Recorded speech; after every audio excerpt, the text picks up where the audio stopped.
The Chat Sports Comment Challenge is back. We are trying to see if anyone can break the record here at the Broncos Breakdown for the most number of individual comments. Whoever does 200 plus will get a shout out on a future show. Now, the last time we did the comment challenge, Eli Case brought home the gold medal with 199 comments. Riley Stetson was not far behind, and Alan B in third. So light up the comment section. Do 1, 2, 3, 4, 5. Got to be individual comments. Random Broncos players, the alphabet, the Greek alphabet. I don't really care. Whatever your heart desires. Let's see how many comments we can get on today's show.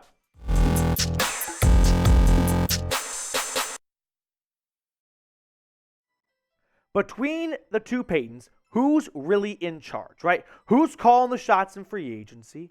Who's calling the shots in the draft? Is it George Paton, the general manager, or is it the head coach, Sean Payton?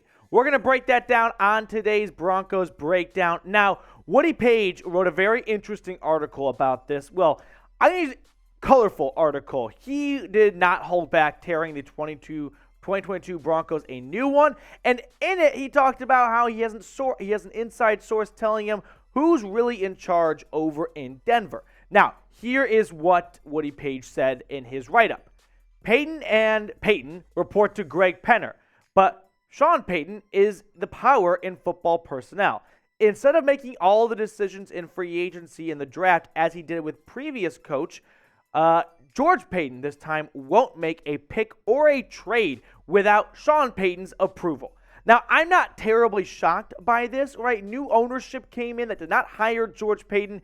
And what does George Paton do while they're there? He trades for Russell Wilson, F so far, and then he extends Russell Wilson, F minus so far. So I'm not terribly blown away that when the Walton Penner group went out and landed Sean Payton, part of the pitch to come get him to Denver to take over, not a great ideal situation with a very expensive quarterback that did not play well last year, is you get all the kings of the kingdom, right? You get to make the shots. You get to call the shots in the draft. You can sign who you want in free agency. Now, let's get some background information on Sean Payton here. He was in charge of personnel moves during his 15 years with the New Orleans Saints. Now, the GM down there was a guy named, or still is, Mickey Loomis. Now, the Sean Payton and Mickey Loomis relationship was really strong. The two worked well in tandem together for quite some time. They had some butting of heads every once in a while over decisions, but that's just the nature of working in the sports industry. He signed a 5-year contract with Denver. Now, Nathaniel Hackett also signed a long contract with the Broncos. So don't look at that and think he's glued to 5 years. We know that's not the case. Just go ask Vic Fangio, Vance Joseph, or any of the other previous very short-lived Denver Broncos head coach. So with Sean Payton in charge now, he has quickly dove into addressing and fixing the issues from last season. The 2022 issues, as I see them, excluding just the coaching staff, which was addressed before he got there. Number one, quarterback play, a.k.a. Russell Wilson simply not playing up to the standard that we all know him to play at. Plus a little bit of his entourage. Now, go back in time a little bit. Sean Payton, a while ago, when he got first introduced to the Broncos media, he had his press conference, and after the press conference, he got asked some more questions on the floor, and someone basically was like, wink, wink, Russell Wilson has his own private entourage. What's your stance on private coaches being in the facility with Broncos coaches? Here's what Sean Payton said back then. That's foreign to me.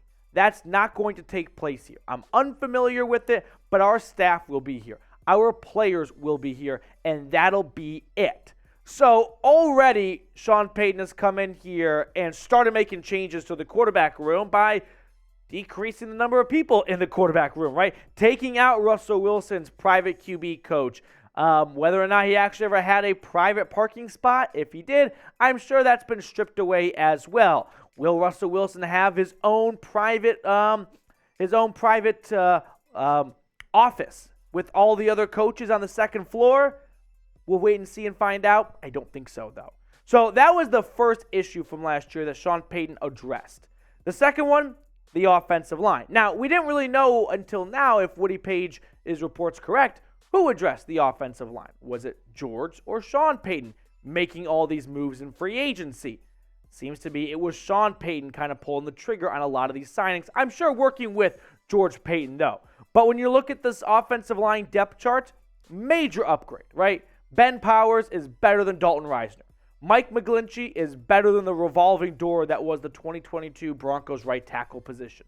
So right off the bat, George and Sean Payton, I'm sure collectively agreed the offensive line needs a lot of work. I don't think there was much pushback from George if Sean wanted to make some purchases and make some changes. And George Paton was like, no. I like the guys we have in place. He didn't take a Dallas Cowboys approach. He agreed we need to make some major moves in free agency to get a bit of a facelift to the offensive line. The third issue I had from 2022, and I think we'd all agree, special teams. Once again, it was a disastrous unit for the Broncos. It did not bring much spark. I mean, that's really what you need from special teams, right? Every other game or so, make a game-changing play, right? Make a super long field goal. McManus was not on his best stuff last season. The punt and kick return game provided nothing. So we've already got a change going on here in special teams. Go back in time a little bit once again. The Broncos coach, Sean Payton, set to hire Ben Katwika as special teams coordinator. Nailed it. So we've already got Sean Payton coming in here and making changes to the status of the quarterback room with Russell Wilson and his entourage not having Johnny Drama follow him along anymore. We've already got him spending a ton of money in free agency to boost the offensive line, and of course, adding a new special teams coordinator and an assistant as well with Mike Westhoff. Then he went out and signed Trayman Smith. Now, this signing really jumped out to me as, was this a George Paton or a Sean Payton signing? Because George Paton drafted Montrell Washington in the 5th round last year, so not a 7th or 6th rounder, a decent day 3 pick. And after one season, he already went out and found his replacement more or less in free agency. No, I think this was Sean Payton saying, listen, sorry you liked Montrell Washington last year. Did not work out in 2022. I am not putting all my eggs in that basket. We are signing a different special team return man, so insert Trayman Smith. Now, before we get to the rest of today's show, last week we had a sub-battle with our AFC West foes. Sad to report, the Raiders report did win, unfortunately. We did beat the Chiefs report. So I'm not in the business of silver medals, but I am in the business of beating the Chiefs. So we got a brand new sub-battle for this week. We got assigned to compete with the Titans channel and the Giants channel here at Chat Sports. Fresh, clean slate, 0-0-0 across the board. So help me beat our Titans and Giants channel here at Chat Sports. Hit that sub button already if you have not. So coming into George Paton to kind of go full circle on the Paytons. How much longer is George going to last in this new role, right? I say new role. I'm rewatching Silicon Valley right now. It's sort of like when Big Head gets repurposed and he goes to the rooftop and he has no work to do whatsoever. Like, if George Paton is not in charge of making draft picks or signing players in free agency, GMs do a lot more than that, but that's what you kind of brought him in to do for Minnesota. You didn't bring him in for Minnesota so that he could be some sort of cap wizard, right? That's not his background. His background was he put together good rosters in Minnesota. Well, he's not putting together the roster, it seems like, in Denver anymore without Sean Payton's approval, right? I am sure that there is some give and take on the two sides, and it's not just 100% what Sean Payton wants, he gets, but I think Sean Payton has the veto power. He's got the ability to make the final call on personnel moves. So if that's the case, what's George doing other than setting hot dog prices, okay? Now, George Paton, through 2 drafts so far, we can look at his draft picks, his early-ish picks. Ignore his 6th and 7th rounders because those are always just long shots anyway. Nailed the 2021 draft, right? Pat Surtain, phenomenal pick. He found an all-pro at pick number 9. Javonte Williams is a bummer because of the knee injury, but he was definitely on the right path. Quinn Miners and Baron Browning in round 3. Those are 2 starters in the 3rd round. Those are not guaranteed spots to find starters. Caden Stearns in the 5th round, I like that pick a lot as well. Now, last season, it's still early to grade it, but Nick Benito, he was a non-factor for being a 2nd-round pick, which is less than ideal. Greg Dulcich, once he was healthy, he was a huge contributor. Damari Mathis, he got tossed into a big role when Ronald Darby got hurt, and as the season went along, he got better. Ioma Wazurike, we really didn't see much of him. And in round 5, we had Delarrin Turner-Yell and Montrell Washington, Luke Wattenberg, and none of those guys really provided much to the 2022 season. So it's hard to make George Paton the fall guy in this case if you take away all of his abilities to build the roster. Let's say 2023 does not go well, right? Not as bad as 5-12 2022, but let's say they go 7-10, okay? You're going to fire George Paton? Maybe, because someone needs to be blamed, and it's not going to be Sean Payton after year 1. And you can make the argument, well, it's sort of all George's fault since he's the one who traded for Russell Wilson and gave him that huge contract extension. But if that's the case, then shouldn't you fire him right now? Because after this next season, he's not the one that put together this roster if Woody Paige's report's correct of Sean Payton is the one making the calls during the draft and in free agency. So if he's just there to be a, GM figurehead, I don't really see why he should be blamed moving forward if things don't go well if he's not even the one making the decisions. So let me hear from everyone watching right now. Do you believe in George Paton? Yes or no? I mean, we were all raving about him a year ago. I think trading for Russell Wilson was a move 31 GMs would have done. The only one not doing it is Schneider and Pete Carroll in Seattle. And they ended up getting the last laugh because they are looking like they are on the right side of history. So I'm not going to be too harsh on him making that trade. As for the extension, you can make a fair argument of, hey, he didn't have that great of a year last year. Can we wait and see him play a season before we give this huge contract extension? That one is going to be more on George Paton than the trade, in my opinion. Now, next up on the show, a former Broncos legend with a very bold take on the I Am Athlete podcast. We're going to take a look at that and unpack it. But first, the NFL draft is this month. It is draft month, baby. April is here. So, hey, go to chatsports.com/Broncos draft. Use that link to get all the Broncos draft hats. Pick whichever one you like the most.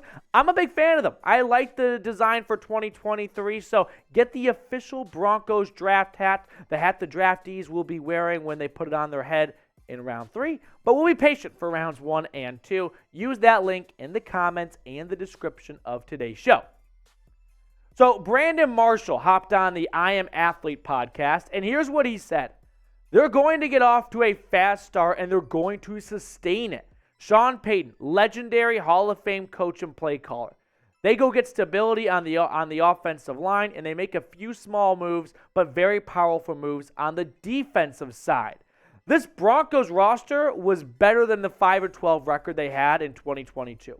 I know that means nothing, and you are what your record says you are, but the roster, even without Russell Wilson, I thought was better than a 5-12 mark because they had 9 one-score losses. So with competent coaching and not disasters like the end of the Seattle game and the Ravens' ugly loss, right? You could find and make a clear argument that 5-12 last year, you improve at coaching after how bad Hackett was. Why not? Is 10 wins really that far out of bounds? I think it's a little bit on the high side, but Sean Payton is a phenomenal coach.